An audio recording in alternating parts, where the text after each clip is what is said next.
ጌታ የሰጠንን መመሪያ ጥለን ዛሬ ዘረኞች ሆነናል። ተመለሱ ወገኖቼ ከዚህ። ጌታ ኢየሱስ ክርስቶስ ከማንኛውም ከብሔር ነው ቋንቋ ጠርቶ በደሙ ዋጅቶ የራሱ ያደረገው። ዛሬ ጸሎታችን እንዳይሰማ የከለከለው በብሔር ተለያየን። ከሽማግሌው ጀምሮ እስከ ምእመን ድረስ የነበረን አንድነት ቀረ።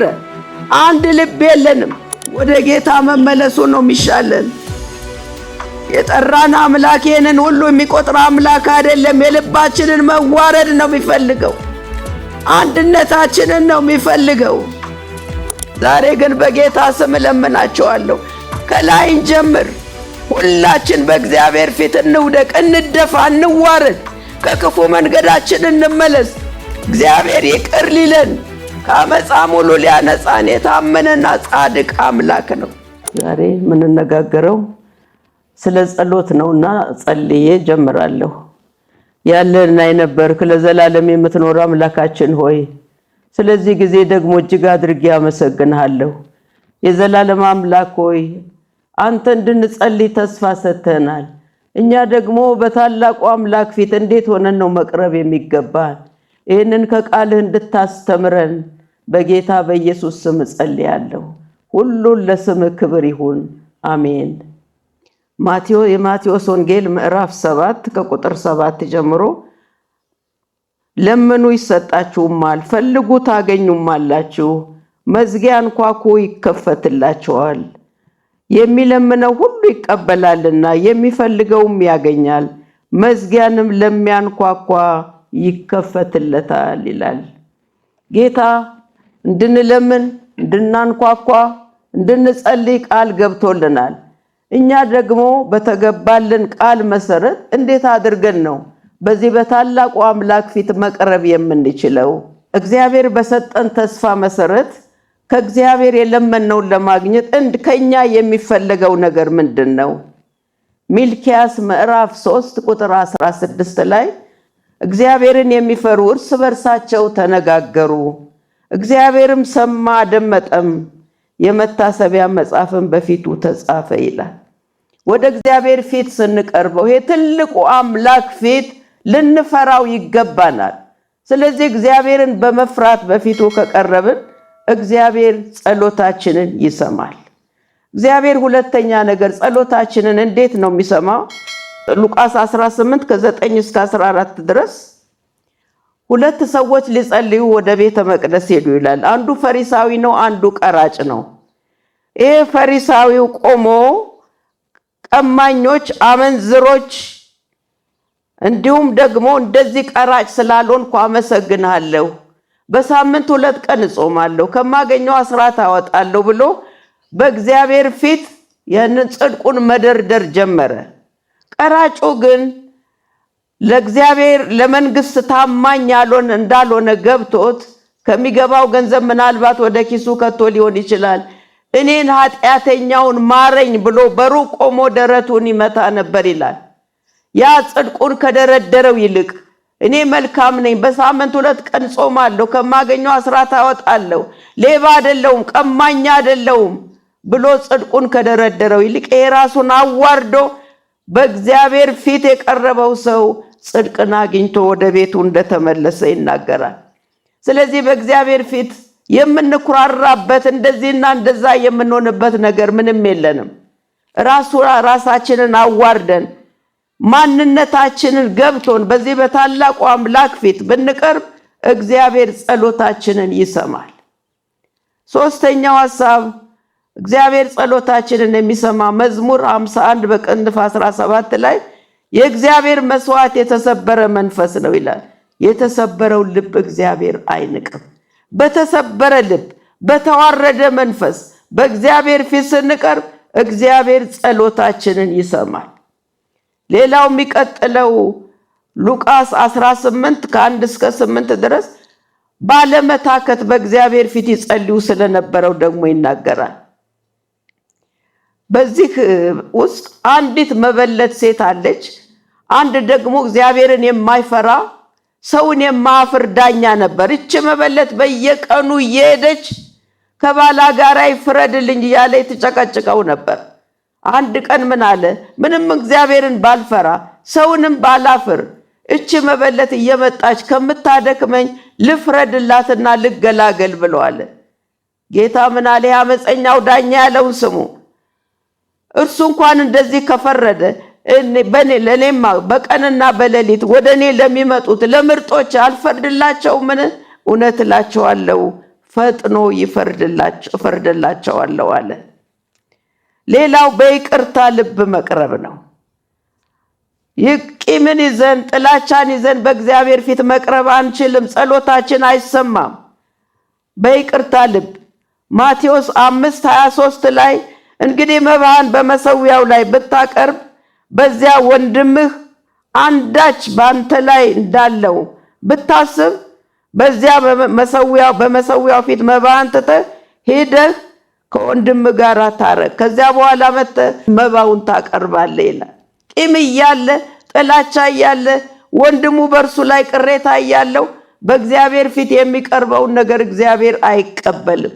በመጀመሪያ ሄደህ ተስማማ፣ ከተስማማ በኋላ መጥተህ ታቀርባለህ አለው። እንደዛ አደረገ። ሌላው በልብ አንድነት። ዛሬ የልብ አንድነት የለም። በእግዚአብሔር ፊት እንጮዋለን። የልብ አንድነት ካለመኖር የተነሳ እግዚአብሔር ሊሰማን ተቸግሯል። ማቴዎስ 18:19 ላይ ከእናንተ ሁለቱ በምድር በማንኛውም በሚለምኑት ነገር ሁሉ ቢስማሙ በሰማይ ካለው ከአባቴ ዘንድ ይደረግላቸዋል ይላል። ሁለቱ ቢስማሙ በሚጸልዩት ነገር አንድ ሆነው አንድ ልብ ሆነው ቢጸልዩ እኔ ደግሞ ሰማቸዋለሁ ይላል። የተከፋፈለ ልብ ኖሮ በእግዚአብሔር ፊት ብንጮህ እግዚአብሔር አይሰማንም። ሌላው የይቅርታ መንፈስ ሊኖረን ይገባል። እዚሁ ማቴዎስ 18:21 እስከ 22 ድረስ በዚያን ጊዜ ይላል ጴጥሮስ ወደ እርሱ ቀርቦ ጌታ ሆይ ወንድሜ ቢበድለኝ ስንት ጊዜ ልተውለት? እስከ 7 ጊዜ ነው አለው። ኢየሱስም እንዲህ አለው እስከ 7 ጊዜ 7 እንጂ እስከ 7 ጊዜ አልልህም። ለይቅርታ ገደብ የለውም። አንዴ ይቅር አልኩ፣ ሁለቴ ይቅር አልኩ፣ ስንት ጊዜ ነው ይቅር ማለት የምችለው? ከዚህ በኋላ ይቅር አልልም ማለት አንችልም። ለይቅርታ ገደብ የለውም። ጌታ ኢየሱስ ክርስቶስን በየቀኑ እንኳን ስንቴ እየበደልነው ነው ይሄ ጌታ ይቅር እያለን እዚህ የደረስነው። ኢሳይያስ 66:2 ላይ እነዚህን ሁሉ እጄ ሰርታለች፣ እነዚህ ሁሉ የኔ ናቸው ይላል እግዚአብሔር። ነገር ግን ወደዚህ ወደ ትሁት መንፈሱ ወደ ተሰበረው በቃሌ ወደሚንቀጠቀጥ እመለከታለሁ ይላል ጌታ ኢየሱስ ክርስቶስ። በቃሉ እንንቀጠቀጣለን ወይ? ቃሉ ያስፈራናል ወይ? ያስደነግጠናል ወይ? በትህትና በተዋረደ መንፈስ በእግዚአብሔር ፊት ልንቀርብ ያስፈልገናል። በሐዋርያት ዘመን እንዴት ነበሩ ክርስቲያኖች ብለን ብንል የሐዋርያት ሥራ ምዕራፍ 4:32 ላይ ያመኑትም ሕዝብ አንድ ልብ አንዲትም ነፍስ ነበሯቸው፣ ገንዘባቸውንም ሁሉ በአንድነት ነበር እንጂ ካለው አንድ ነገር እንኳን የራሱ እንደሆነ ማንም አይናገርም ይላል። አንድ ነበሩ። ገንዘባቸው እንኳን ዛሬ ሰውን ሁሉ እያናጨ ያለው ገንዘብን መውደድ የክፋት ስር ነው የሚለው የእግዚአብሔር ቃል። እነዚህ ሰዎች የገንዘብ ፍቅር አልነበረ፣ የእርስ በርስ ፍቅር ነበራቸው። ያላቸው ሁሉ በአንድ ላይ ነበር እንጂ ይሄ የኔ ነው ብሎ የሚያጨቃጭቃቸው ነገር አልነበረም። እና በዚያ ዘመን የሐዋርያት ሥራ 12:1-17 አንድ ልብ ስለነበራቸው በዚያ ዘመን ይላል ንጉሡ ሄሮድስ መከራ ያጸናባቸው ዘንድ ከቤተ ክርስቲያን በአንዳንዶች ላይ እጁን ጫነባቸው። የዮሐንስንም ወንድም ያዕቆብን በሰይፍ ገደለው። አይሁድንም ደስ እንዳሰኛቸው አይቶ ጨምሮ ጴጥሮስን ደግሞ ያዘው። የቂጣ በዓል ወራት በያዘው ጊዜ ወደ ወህኒ አገባው። ከፋሲካ በኋላ ወደ ሕዝብ ያመጣው ዘንድ አስቦ እያንዳንዱ 4 ወታደሮች ሆነው እንዲጠብቁት ለ4 ጭፍራ ክፍል አሳልፎ ሰጠው። ነገር ግን በቤተ ክርስቲያን ስለ እርሱ አጥብቆ ጸሎት ይደረግ ነበር ይላል። 16 ወታደር ነበር ይህንን ጴጥሮስን ይጠብቀው የነበረው። በዛ መካከል ጴጥሮስ ተኝቷል። እግዚአብሔር መልአኩን ልኮ ጴጥሮስን ከተኛበት ቀስቅሶ ተነስ፣ ታጠቅ፣ ልብስህን ልበስ ብሎ እስከ 3ኛ በር ድረስ መልአኩ ተከትሎ ሄዶ እነዚህ የሚጸልዩበት ቤት ሄዶ በር አንኳኳ። በዛ የምታገለግለው የነበረች መታ ጴጥሮስ ነው አለች። እነሱ አብደሻሉ ያሏት፣ የሚጸልዩት ግን ስለርሱ ነበር። እግዚአብሔር ታምር ሰራ፣ የማይሆን ነገር እንዲሆን አደረገ። ምንድነው ይሄንን ያደረገው? የአንድነት ጸሎት፣ የህብረት ጸሎት። እግዚአብሔር ከዛ እንዳይገደል ጴጥሮስን ከዛ እስር ቤት ውስጥ አወጣው እና እውነተኛ የሆነ ጸሎት፣ እውነተኛ የሆነ ህብረት ተአምራትን ይሰራል። የማይቻለው ነገር እንዲቻል እግዚአብሔር ያደርጋል። ዛሬ ነገሮቻችን የተያዙት የአንድነት ጸሎት ስለሌለን ነው። እውነተኛ የልብ መሰጠት ስለሌለን ነው። በደርግ ዘመን ቤተክርስቲያን መካከል ከሽማግሌው ጀምሮ እስከ ምእመኑ ድረስ ምንም ልዩነት አልነበረንም። እጅግ በሚያስጨንቀንና በሚያስፈራን ዘመን፣ ደርግ ሊወጣ ኢህአዴግ ሊገባ ባለበት ዘመን ሁላችን በአንድነት በእግዚአብሔር ፊት ወደቅን። የተማረ ያልተማረ የለም፣ ብሔር የለም፣ ምን የለም። ዛሬ በጸጋ ስጦታ እንኳን እየተለያየን ያለ ነው። አንድ ልብ፣ አንድ ሐሳብ፣ አንድ መንፈስ ስለነበረ ጊዜው አስጨናቂ ነበር። እኛ ብቻ አልነበር፣ በተለያየ ሃይማኖት ያላቸው ሁሉ በያለበት ቦታ የጭንቅ ጊዜ፣ የመከራ ጊዜ፣ የፍርሃት ጊዜ ስለነበረ በእግዚአብሔር ፊት መጮህ ነበር። ጌታም ጸሎታችንን ሰምቶ ያስፈራ የነበረውን የደርግን ስርዓት አገዛዝ በሰላም ግንቦት 20 ቀን የዛሬ 34 ዓመት እግዚአብሔር በሰላም እነሱን አውጥቶ ኢህአዴግ ደግሞ በ1983 ዓመተ ምህረት በሰላም ሊገባ ቻለ። ይሄንን ምንድነው ያደረገው? የአንድነት ጸሎት ነው፣ የህብረት ጸሎት ነው። ያለ መነጣጠል በእግዚአብሔር ፊት ራሳችንን አዋረድን። መከራ ነበረ፣ ጭንቅ ነበረ፣ ፍርሃት ነበረ።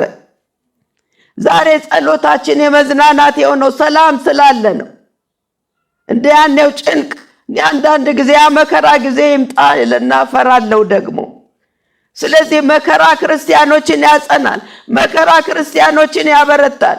ሲመቻችልን፣ ነገሮች ሲሳኩ ጸሎታችን ሁሉ የልማድ ይሆንብናል። ልክ በሳምንቱ ግንቦት 27 ቀን መሳሪያ ግምጃ ቤት ደግሞ ፈነዳ። ምን እንደሆነ አላውቅም። ከዛ የሚተኮሰው ስንት ኪሎ ሜትር እየሄደ ሲያፈራርስ ባጠገቡ ነዳጅ ማጠራቀም ያለ፣ ባጠገቡ የእህል ጎተራ አለ። ያንን እያለፈ ስንት ነገር ሲያጠፋ ባጠገቡ ያለውን ሊነካ አልቻለም። ያ የነበረን የጸሎት ኃይል፣ ያ የነበረን አንድነት፣ ያ የነበረን በእግዚአብሔር ፊት መዋረድ ብዙ ቦታ እየሄደ ሲያፈራርስ የአዲስ አበባ ከተማ ልትጠበቅ ቻለች። ይሄ ምንድነው? የአንድነት ጸሎት ነው። እውነተኛ በእግዚአብሔር ፊት መዋረድና መውደቅ ነው። ሌላ ትርጉም የለው። በዚህ ዘመን ከበፊቱ የበለጠ ሌሊትና ቀን ያለ እረፍት የሚጸልዩ ስላሉ ከብዙ አስፈሪ ከነበሩ ጥፋቶች ተከልክለዋል። ክብር ለጌታ ይሁን። ከዛ የበለጠ እየተጸለየ ነው ያለው። ከዚያን ጊዜ የበለጠ ሌሊትና ቀን የሚጸልዩ አሉ። ለጸሎት ራሳቸውን የሰጡ አሉ። ተደፍተው እንባቸውን የሚያፈሱ አሉ። ከዚህ የተነሳ ብዙ ነገር ሊመጣ ሲችል ተከልክሏል። ነገር ግን የሚጸለየውን ያህል ለምን ምድራችን ከጦርነት አላረፈችም? ለምን ችግሮች አልተወገዱም? ምንድነው ችግራችን? እየጸለይን ነው እኮ፣ በእግዚአብሔር ፊት እየቀረብን ነው። ችግሮች ሊወገዱ ያልቻሉት ስህተቱ ከኔና ከወገኖቼ የተነሳ ነው። ዘዳግም ምዕራፍ 1 ከ43 እስከ 45 በእግዚአብሔር ትእዛዝ ላይ አመጻችሁ እንጂ አልሰማችሁም። ከዚህ የተነሳ ተመልሳችሁ በእግዚአብሔር ፊት አለቀሳችሁ፣ እግዚአብሔር ግን ድምፃችሁን አልሰማም፣ ወደ እናንተም አላዳመጠም ይላል። ከማን የተነሳ ነው? እግዚአብሔርን ካለመስማታችን የተነሳ ነው። ከአመፃችን ካለመመለስ የተነሳ ነው። በእግዚአብሔር ፊት ጩኸታችን ሊሰማ ያልቻለው በእግዚአብሔር ላይ አመፃችሁ እንጂ አልሰማችሁም ይላል። ከዚህ የተነሳ ተመልሳችሁ በእግዚአብሔር ፊት አለቀሳችሁ። እግዚአብሔር ግን አመፃችሁን ድምፃችሁን አልሰማም፣ ወደ እናንተም አላዳመጠም ይላል። እግዚአብሔር ጆሮ ከመስማት ደንቁሮ አይደለም። የኛ አለመሰጠት፣ የኛ እውነተኛ ንስሐ ካለመኖር የተነሳ ጸሎት ሊሰማ አልቻለም። ዘካርያስ 7:13 ላይ እኔ በጠራው ጊዜ እነርሱ እንዳልሰሙኝ እንዲሁ እነርሱ በሚጠሩኝ ጊዜ እኔ አልሰማም ይላል። ሲጠራን ካልሰማ ነው ምላሽ ካልሰጠን እኛ ደግሞ 100 ጊዜ ብናነበንብ እግዚአብሔር እኛን ደግሞ ሊሰማን አይችልም። ቅንፍ መዝሙር 66 ቁጥር 18 በደል ካለ ወይንም ኃጢአት ካለ ጌታ አይሰማም። ኢሳይያስ 59:1-3 እነሆ የእግዚአብሔር እጅ ከማዳን አላጠረችም፣ ጆሮም ከመስማት አልደነቆረችም። ነገር ግን በደላችሁ በእናንተና በአምላካችሁ መካከል ለይታለች፣ እንዳይሰማም ኃጢአታችሁ ፊቱን ከእናንተ ሰውሮታል። እጃችሁ በደም ጣታችሁም በበደል ረክሳለች። ከንፈራችሁ ሐሰትን ተናግረዋል፣ ምላሳችሁም ኃጢአትን አሰምተዋል። ጌታ ካዘነብን፣ ጌታ ጩኸታችንን እንዳይሰማ ከከለከለው ነገር በእውነተኛ ንስሐ እንመለስ። እውነተኛ ንስሐ ስንገባ እግዚአብሔር ይመለሳል። እግዚአብሔር እንደኛ ጨካኝ አምላክ አይደለም። ነገር ግን የኛን መዋረድና መመለስ እግዚአብሔር ይፈልጋል። ዮሐንስ 13:35 ላይ እርስ በርሳችሁ ፍቅር ቢኖራችሁ ደቀ መዛሙርቴ እንደሆናችሁ ሰዎች በዚህ ያውቃሉ ይላል። ጌታ ለደቀ መዛሙርቱ የሰጠው ምንድነው? እርስ በርሳችሁ ፍቅር ቢኖር፣ በፍቅራችሁ የኔ መሆናችሁ ደግሞ ሌሎች ዓለም ያያሉ ይላል። ጌታ የሰጠንን መመሪያ ግን ጣልን። ያ ፍቅር ዛሬ የለም። መታወቂያችን ፍቅር የነበረው ዛሬ የለም። ፍቅራችን ዛሬ ቀዝቅዟል። ያንን ምንድነው የሞላው? ያንን ምንድነው የተካው? ያንን ምንድነው የለወጠው? ጌታ የሰጠንን መመሪያ ጥለን ዛሬ ዘረኞች ሆነናል። ዘፍጥረት 11:1-9 ላይ ቋንቋ ሁሉ አንድ ነበረ፣ ሁሉ አንድ ንግግር ነበረው፣ የተለያየ ቋንቋ አልነበረም። እነዚህ በዛን ዘመን የነበሩ ወደ እግዚአብሔር ለመድረስ ሳንሞት ስማችንን እናስጠራ ብለው ግንብ ለመስራት ወደ ላይ የሚደርስ ባሰቡ ሰዓት እግዚአብሔር ቋንቋቸውን ደበላለቀ። ቋንቋ በኃጢአት ምክንያት የመጣ ነው። ሌላ ከዚህ በላይ ከመግባቢያ ሌላ ቋንቋ የሚጨምርልን ነገር የለም። አንዱ ብሔር ብዙ ሊሆን ይችላል፣ አንዱ ትንሽ ሊሆን ይችላል። ይሄ የሚያኩራራን ነገር አይደለም። የሚለያየን ነገር ሊሆን አይገባም ወገኖቼ። ዛሬ በብሔር ምክንያት ባልና ሚስቶች የተለያዩ አሉ። በብሔር ምክንያት አብረው የሚያገለግሉ ልባቸው የተራራቃለ።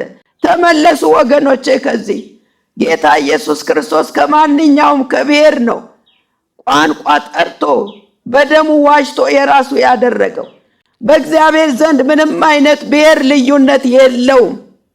ስለዚህ በዚህ የምንኩራራ ሰዎች ካለን፣ በዚህ የተለያየን ሰዎች ካለን ወደ እግዚአብሔር እንመለስ። እግዚአብሔር አዝኖብናል። ቋንቋ ከመግባቢያ ሌላ ምንድነው የሚጨምርልን? ምንም የሚጨምርልን እኮ ነገር የለም። ዛሬ ጸሎታችን እንዳይሰማ የከለከለው በብሔር ተለያየን። ከሽማግሌው ጀምሮ እስከ ምእመን ድረስ የነበረን አንድነት ቀረ። አንድ ልብ የለንም። ፍቅር ቀረ። ወደ ጌታ መመለሱ ነው የሚሻለን። የጠራን አምላክ ይህንን ሁሉ የሚቆጥር አምላክ አይደለም። የልባችንን መዋረድ ነው የሚፈልገው። አንድነታችንን ነው የሚፈልገው። ስለዚህ እንዋረድ፣ ካለንበት ሁኔታ እንውጣ፣ ከተራራቅንበት እንመለስ።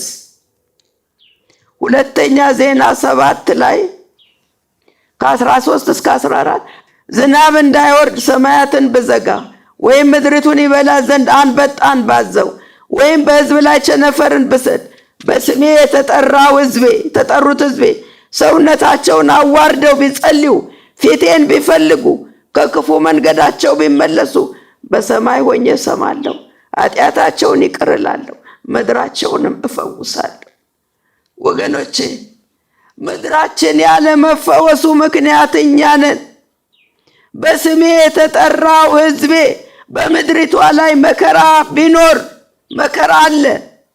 ራሳችንን ብናዋርድ ከክፉ መንገዳችን ብንመለስ እግዚአብሔርን በእውነት ብንፈልገው እግዚአብሔር ከሰማይ ሆኖ ይሰማል፣ ምድራችን ትፈወሳለች። የምድራችን ያለ መፈወስ ምክንያቶች እኔና የእግዚአብሔር ሕዝብ ነው። ለምን? በስሜ የተጠራው ሕዝቤ ስለሚል።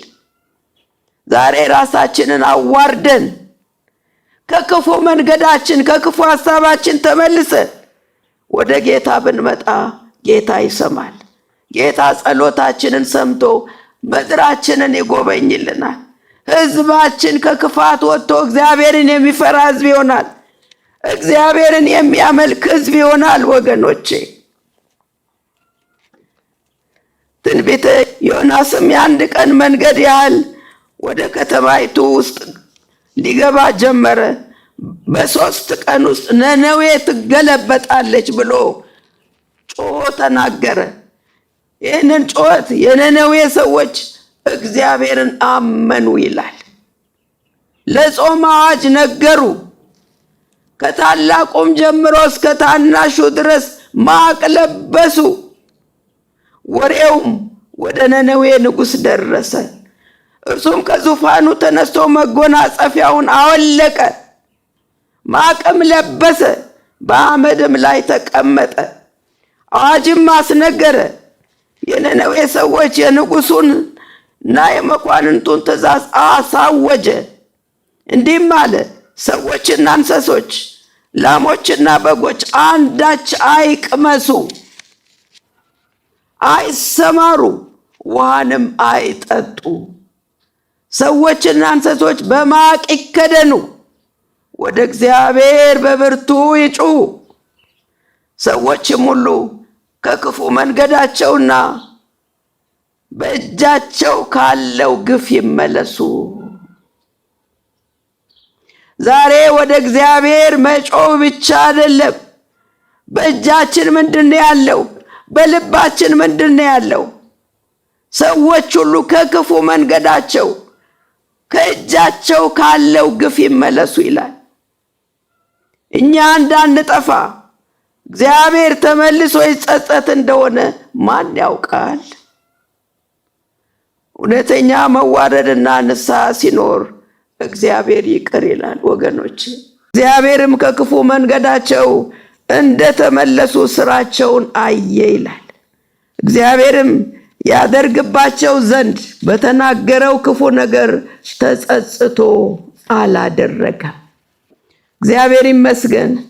በዚህ በነነዌ ላይ የምናየው ከላይ ጀምሮ እስከ ንጉሱ ድረስ ሕፃናት ሳይቀሩ እንስሳው ሳይቀሩ ሳይበሉ ሳይጠጡ በእግዚአብሔር ፊት ወደቁ።